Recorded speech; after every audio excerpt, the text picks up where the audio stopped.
Magandang oras mga katiyats, mga kababayan. Ang ating video ngayon ay tungkol sa paliwanag ni Rita Gadi. Si Rita Gadi ay isang tanyag na editor ng kilalang newspaper noon na The Manila Chronicles. At kilalang kilala niya ang mga Marcos. Kaya dito, nagpapahayag siya ng kanyang alam tungkol sa kayamanan ni Ferdinand Marcos na sinisequester noon ng PCGG sa kapanahonan ni Cory Aquino.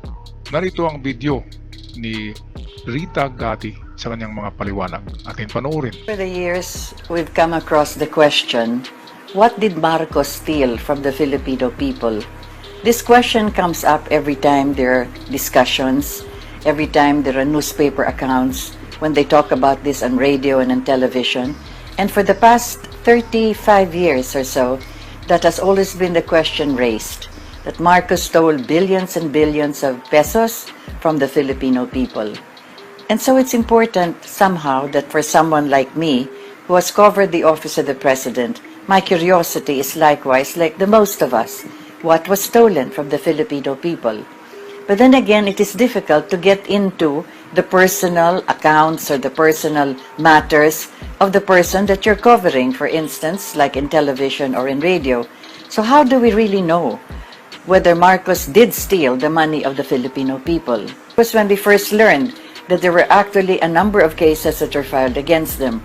After that, we also learned that there were other cases filed elsewhere in the United States, also for human rights violations. But right now, let's discuss, or let me talk about this so that you would know what I know about this firsthand, as you would say, up close and personal. So, the first case that they filed in LA, in Los Angeles court, was the RICO case. This is the Racketeering and Influence Corrupt Practices Organizations Act, RICO. That's the acronym for that particular law of the United States of America. This refers to criminal syndicates like the mafiosi, the mafia, or whatever other underground sleazy work is being done by those illegal activities. And that was exactly how they pictured Ferdinand Marcos, that he ran the Philippine government as a criminal enterprise. And the money of the Filipino people, he stole this and then brought it to the United States of America. And there he purchased several properties, and that is why America had jurisdiction over them. Now let's get to the bottom of this. Remember that all the documents as far as the Philippine budget is concerned are all filed in the Department of Justice of our country. All of this include what we call as the General Appropriations Act. That is where you see all the money that we are collecting, or the government is collecting as far as taxes are concerned, all the money that comes in as far as investments are concerned, and that is all part of the budget. And that is supposed to be programmed every year as to where it is going to go. And that was when President Marcos said that you may accuse me of anything, but I did not steal the money of the Filipino people. But again, that will have to be proven. So what happened there was, excuse me, when the trial was going on in the court of this Mariana Felzer of the Los Angeles court, the court had to dismiss the case because there were no evidences that were given in as far as the court was concerned that showed that Marcos got the money from the Filipino people, or the money from the budget of the Philippines, or the money from the treasury of the Philippines. So the court dismissed the case. But there was an appeal. The appeal was undertaken by the former ambassador of America to the Philippines. You will remember his name, Michael Armacos. And so he petitioned the court that you cannot do this, dismissing this case, because we will be able to find out also some kind of an evidence about the guilt of Marcos and Imelda. So the court instead, what happened was, with that appeal, it was elevated to the Ninth Circuit Court of Los Angeles. What happened there? Well, the justices also reviewed the case. There was only one witness, and that was a certain Mr. Fernando. And that was in the Court of Appeals, the cases were also dismissed. Why? Because according to the records of the court, and this was a statement made by the justices, this Mr. Fernando only testified to the newspaper accounts that were brought to court. In other words, whatever came out in the newspapers, that's exactly the kind of evidence they presented. There was nothing new. There was no exact evidence, clear evidence, because remember, this is a criminal case. And even in the United States of America, the most powerful country in the world, you need to have evidence that is beyond reasonable doubt. So that's exactly what happened. It was dismissed. So you could see that the court in the Ninth Circuit Court of LA also dismissed that, and it is very interesting for those of you studying law and perhaps even the lawyers, if you would just go over the statements made or the decision made by the justices in that court. They said something like this: if Marcos at gunpoint went to the Central Bank of the Philippines or to the National Treasury and got the money of the people there, and then kept that money under his mattress, and then sometime got the money out and bought real estate properties here in the United States of America, then there is actually that fraud, or there you could see that Marcos stole the money of the Filipino people. But unless sometime, at any time you are not able to come up with such an evidence, then indeed that case will have to be dismissed. Plus, of course, there was what is known as the act of state doctrine, which means that the act of a sovereign state cannot be questioned by another sovereign state, because then this criminal case should have been tried here in the Philippines. Again, the law that she violated was the RICO case, and this time the accusation was because there were 4 buildings that were allegedly bought by the Marcoses. These 4 buildings were the prime real estate properties in New York City. You had the Crown Building, 40 Wall Street, the number 5 Madison, and then of course the Herald Center, which I think would be very popular to those who would be shopping at Macy's. All of these 4 real estate properties were allegedly bought by President Marcos, and allegedly the money that was used to buy these real estate properties came from the Filipino people. That was when, at the time, President Marcos was already dead. He died, and that was, I think, he was dead for about 6-7 months already. So it was just the widow of President Marcos, Imelda Romualdez Marcos, who had to appear in that courthouse for close to 4 months of trial for this alleged violation of that RICO law of the United States of America. Again, all the documents that came from the Swiss banks, Swiss government, the documents that were obtained from Malacanang, from the vaults and the filing cabinets of the Marcoses, and all the documents that were obtained from the arrival of the Marcoses in Honolulu, they were all used as part of the evidences for that particular case. How many are these? That's 350,000 pages of documents. And they lined up 95 witnesses. So the trial lasted from, the jury selection sometime in March, all the way until July. So you can imagine how the daily trial actually brought about all of these evidences presented to court. There was a 12-man jury that was already earlier selected, but there was an additional 6 other members, just in case any member of the regular jury would get sick or would have to beg leave and all of this. They did not want the trial to be hampered or be canceled or be delayed precisely because there was a jury that was not present. So we had 12 members of the regular jury plus 6 others. So there were about 18 of them, that were actually there, witnessing the day-to-day sessions of the trial itself. So as I was saying, this is the second part of the first part that I mentioned earlier. Both the RICO case was actually the one involved. But in New York, what happened there was Mrs. Marcos again requested if I could be there with her. I have to repeat the fact that nobody wanted to be with her at the time. This was when all the cabinet members of President Marcos were trying to avoid any association with him.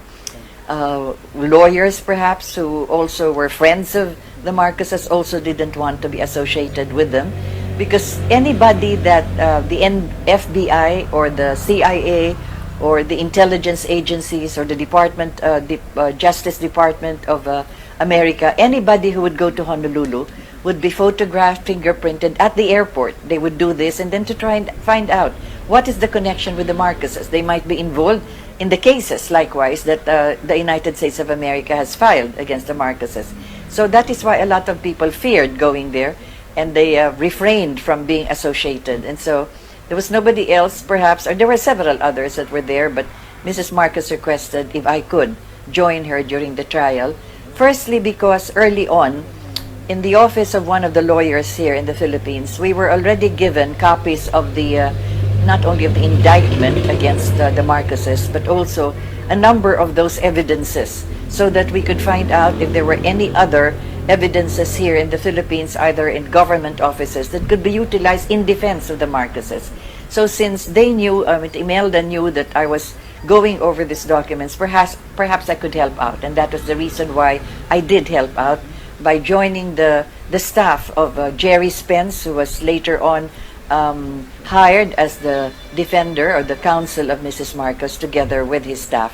One of them was a public accountant, in fact, because this involved a lot of accounts and a lot of computations that were necessary, and also to find out the money going in and the money going out and so forth, all of these little details. Anyway, so we had 4 months of the trial, and that's exactly why I could speak this way, because I went over 350,000 pages of documents, which occupied practically, not practically, but really one whole room in the Dag Hammarskjöld Towers.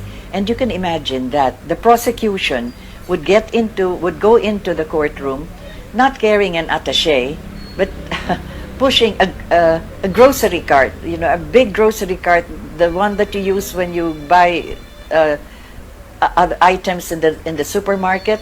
Well, all the documents for a day were inside a grocery cart, because it's a voluminous documents. Okay, 350,000 documents. And they lined up 95 witnesses. So in one day, we would have, for instance, the testimonies of bank managers, testimonies of bank accountants, testimonies of other people from the Philippines who were involved possibly with knowing whether Marcos had any deposits here or any deposits there, and so forth. But as I've said, there will still have to be anyone among all of these 95 witnesses who would be able to say clearly and categorically and with evidence presented that the money that was used to purchase those real estate properties in New York City came from the money of the Filipino people. I repeated this already in the last episode that we had here in these chronicles, that the money of the Filipino people you will find in the treasury, or perhaps in the central bank, or perhaps in the national budget. That is the money collected from us, the people, in the form of taxes. So what was needed insofar as all of this is concerned was that direct evidence. 95 witnesses, 350,000 pages of documents, and there was not one single document nor one single witness who could categorically say, here, this is the document that will prove that the money came from the Philippine Treasury or the Filipino people. So what happened? Well, you had all of these documents and evidences and testimonies all saying, really proving that the money was there from Switzerland, from the bank accounts in Switzerland, and from there it went to some banks in Los Angeles, and from Los Angeles banks some money was transferred to New York banks, to the Philippine National Bank, as a matter of fact, and from there the purchase of the buildings were actually undertaken. But the biggest question and the most important question was, and this is what Jerry Spence asked all of these people that were testifying there, where did the money in Switzerland come from?